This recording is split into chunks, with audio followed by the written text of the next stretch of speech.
Hey, what's up, guys?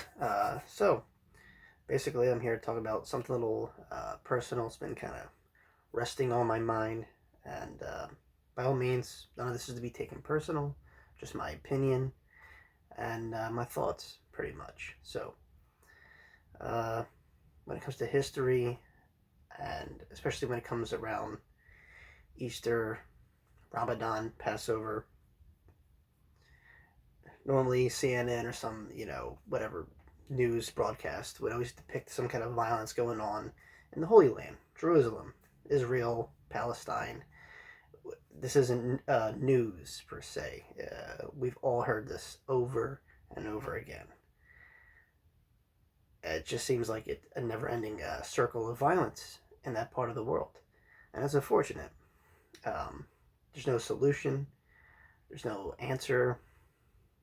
And to think, hundreds of years later, it's still an unbalance. One side gains more ground, another group of people get trampled on, and violence, meets violence in the end. And there's no solution ever.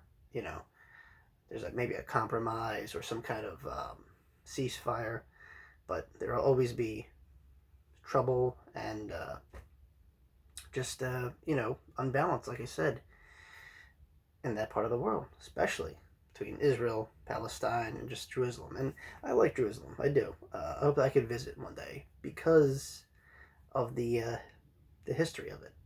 A lot of the empires I like and I read about, Rome, Byzantium, they've all been there. They've left their marks there, and countless of other tribes of people. From the early Jewish kings to the Muslim emirs and caliphs that ruled there. Everyone's kind of left their mark, but it's the only place I know that kind of gave birth to the Judeo-Christian Islamic religions. In fact, all the prophets, the main ones, whether it be Muhammad, Jesus, Moses, all came from in and around that region. Maybe not particularly there, but the Middle East. They passed through parts of North Africa. Um, and, this is all factual stuff. This isn't made up. You could, actually look, it's not that hard at all. Kind of interconnects all those religions I just discussed have the same birthright and area, just different interpretations. Different angels or symbols have visited these prophets and kind of led them on their path. But like I said, they're bound together by somewhat of the same uh, fellowship and followings and rituals. Uh, even have to credit some early paganism. Because if you look at things like the altars, incense, meditation, prayers, fasting, these were kind of, well, for me anyway, I think kind of brought over from the early days of paganism, or borrowed somewhat. While Christianity, Judaism, Islam, all kind of separate certain parts. Like I said, in a sense, they all kind of came from the same apple. Just when, the apple split, seeds with different parts, and hence you have different interpretations, different books. But we're all mentioned in these books. There's passages that, speak of, individuals, and it's kind of like a Marvel movie, how they have like different cameos and crossovers. It's kind of like the Bible and, the Torah, and countless other books. I mean, the Quran mentions a good number of people that show up in the Bible. I mean, the fact of the matter is, like I said, I'm not preaching nothing here. I'm not the solution. I have no say in any of this. I'm not even that religious, but like I said, I respect history. I study religion in a historic, view.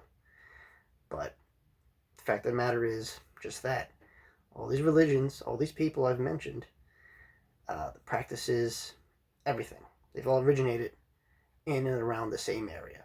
So you would think, with that in mind, there would be some kind of camaraderie or friendship or unity.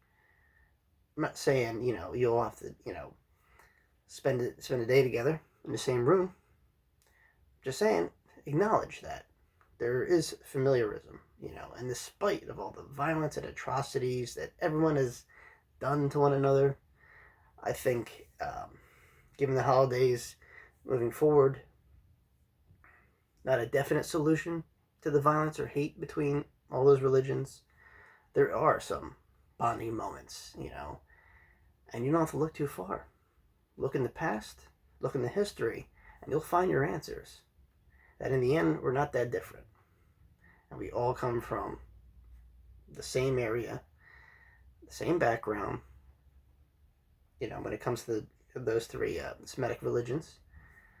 And just knowing that, is comforting, If you're a deeply religious person, this shouldn't be a surprise if you've done your history, I understand people are led astray.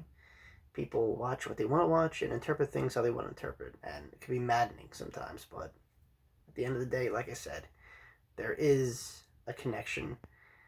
And like I said, it's there, it's fact, it's history.